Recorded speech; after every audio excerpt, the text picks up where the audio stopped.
بسم اللہ والحمد للہ والصلاة والسلام علی رسول اللہ اما بعد فاعوذ باللہ من الشیطان الرجیم بسم اللہ الرحمن الرحیم۔ آج کا ہمارا ٹاپک سورہ فاتحہ تفسیر ضیاء القرآن شریف کے حوالہ سے پہلے اس کا تعارف کروایا جائے گا، اس کے بعد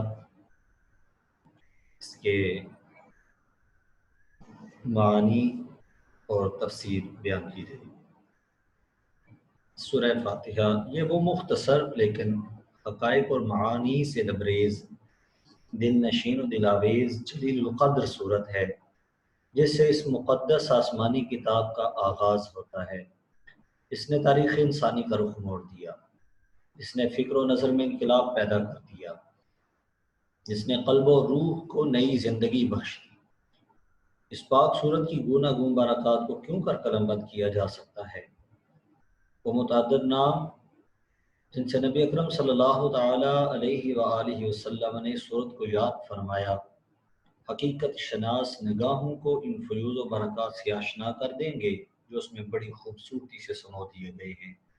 ان ناموں میں سے چند یہ ہیں: الفاتحہ، رحمت و حکمت کے خزانے کھولنے والی، فاتحۃ الکتاب، قرآن حکیم کے سربستہ رازوں کی کلید، ام القرآن، حقائق قرآنی کا ماخذ و منبع، السبع المثانی، بار بار دہرائی جانے والی 7 آیتیں، الشفا، جسمانی اور روحانی بیماریوں کا تریاق۔ یہ سورہ پاک مکہ مکرمہ میں نازل ہوئی۔ اس کا ایک رکوع، 7 آیتیں، الفاظ کی تعداد 25 اور حروف کی تعداد 123 ہے۔ سب سے پہلے ہم اس کی تلاوت کریں گے اور اس کے بعد انشاءاللہ العزیز کا ترجمہ اور تفسیر بیان ہوگا۔ اعوذ باللہ من الشیطان الرجیم، بسم اللہ الرحمن الرحیم، الحمد للہ رب العالمین، الرحمن الرحیم، مالک یوم الدین، إياك نعبد وإياك نستعين، اهدنا الصراط المستقيم، صراط الذين أنعمت عليهم غير المغضوب عليهم ولا الضالين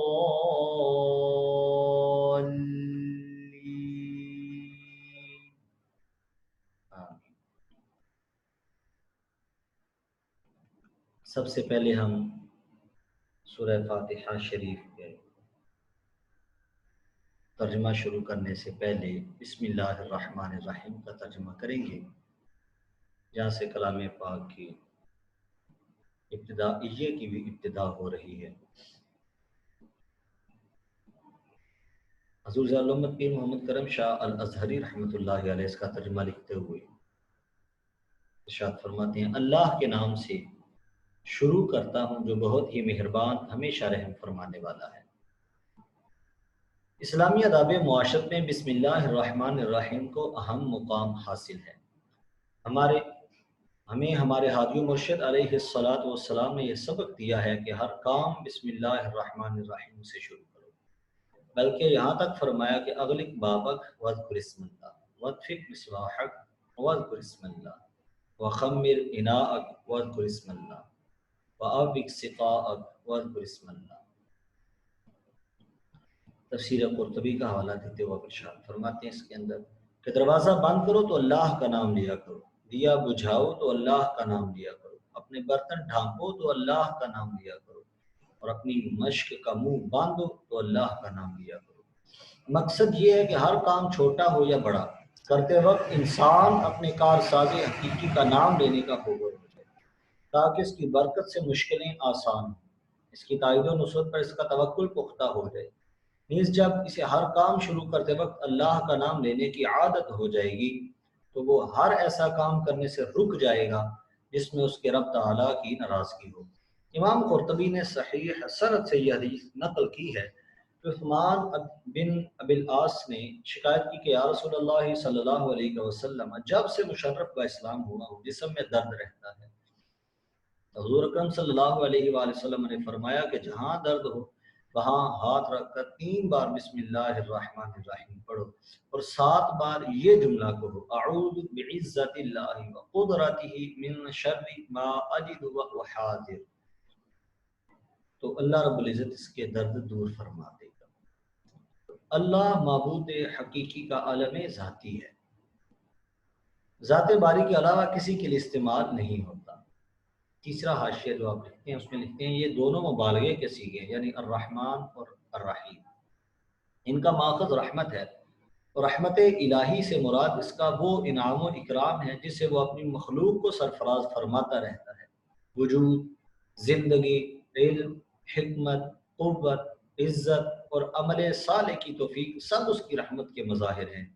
یہ اس کی بے پایہ رحمت ہی تو ہے، اس نے کسی استحقاق کے بغیر انسان کی جسمانی اور روحانی بلیدگی کے سب سامان فراہم فرما دیے۔ یہ اس کی بے حد و بے حساب رحمت ہی تو ہے کہ ہماری لگاتار ناشکریوں اور نافرمانیوں کے باوجود وہ اپنے لطف و کرم کا دروازہ بند نہیں کرتا۔ کبھی آپ نے غور فرمایا کہ قرآن اللہ تعالیٰ کی جس صفت کا سب سے پہلے ذکر کرتا ہے وہ صفت قہاریت و جباریت نہیں بلکہ صفت رحمانیت و رحیمیت ہے۔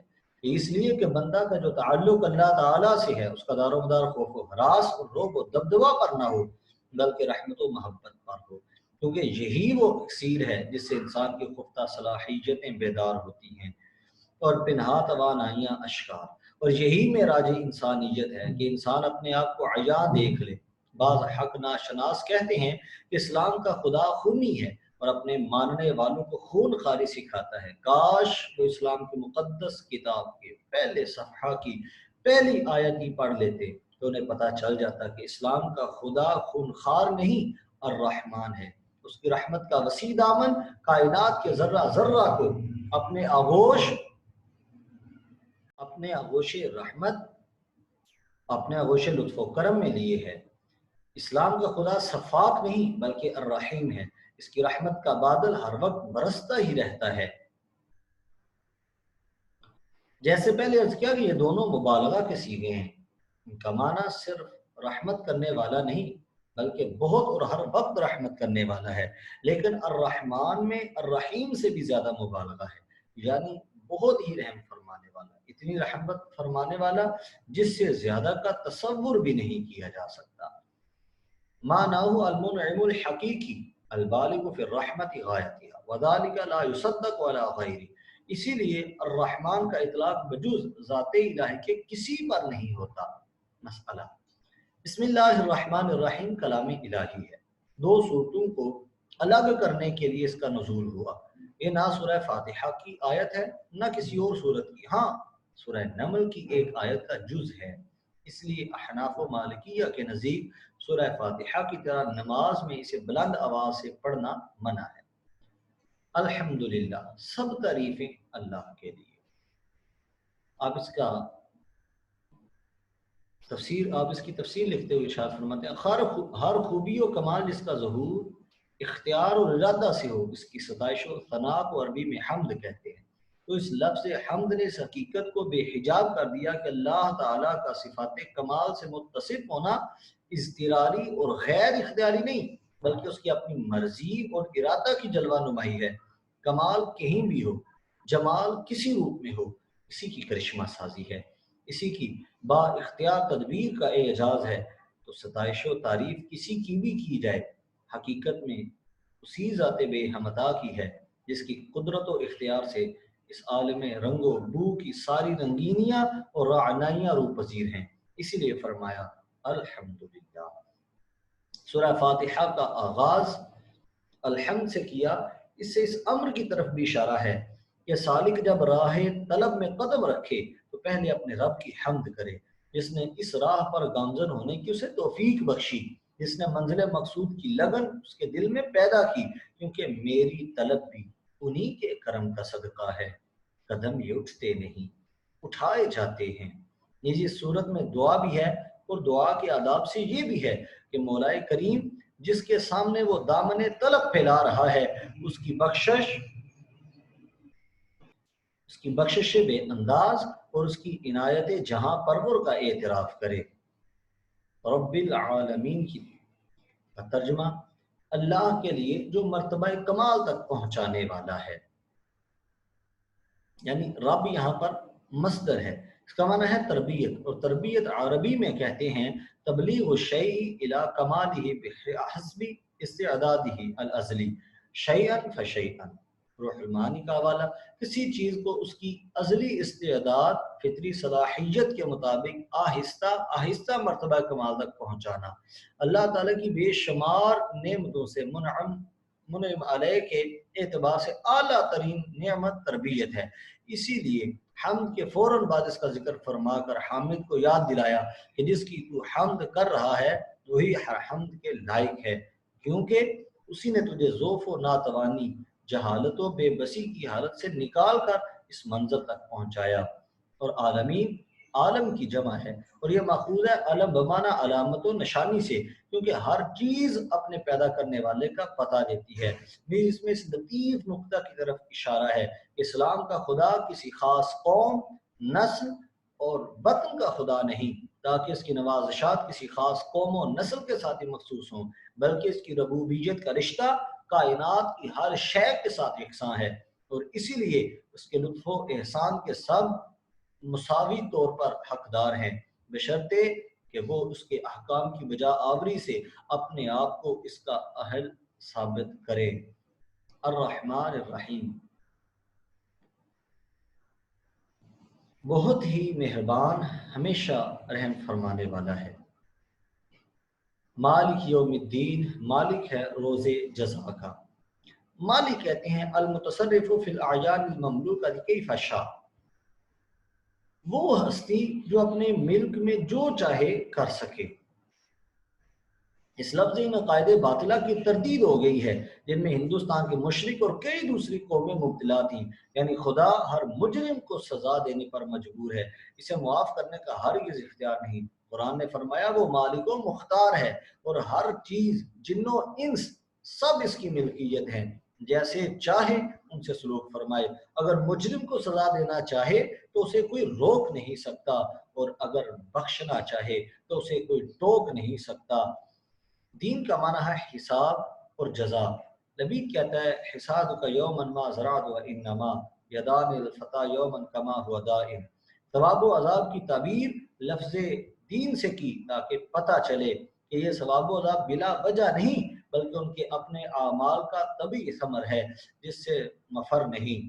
مقصد یہ ہے کہ انسان گناہوں کی لذت میں کھو کر ان برے نتائج سے بے خبر نہ ہو جائے جو رونما ہو کر رہیں گے، اپنی عمر ناپائیدار اور اس کی فنا پذیر راحتوں اور عزتوں پر مغرور ہو کر اس دن کو نہ بھول بیٹھے جبکہ انصاف کے ترازو میں اس کا ہر چھوٹا بڑا نیک و بد عمل تولا جائے گا۔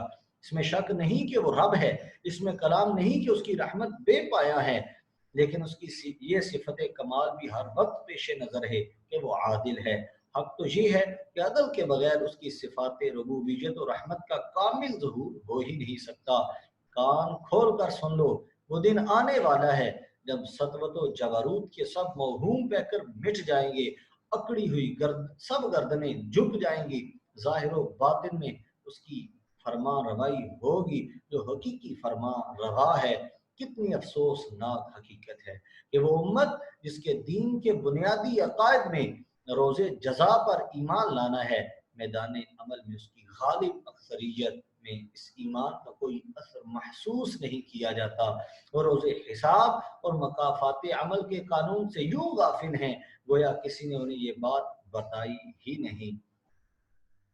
انشاءاللہ العزیز سورہ فاتحہ شریف کی اگلی آیات بینات کا ترجمہ و تشریح تفسیر نیکسٹ پروگرام میں ہوگی۔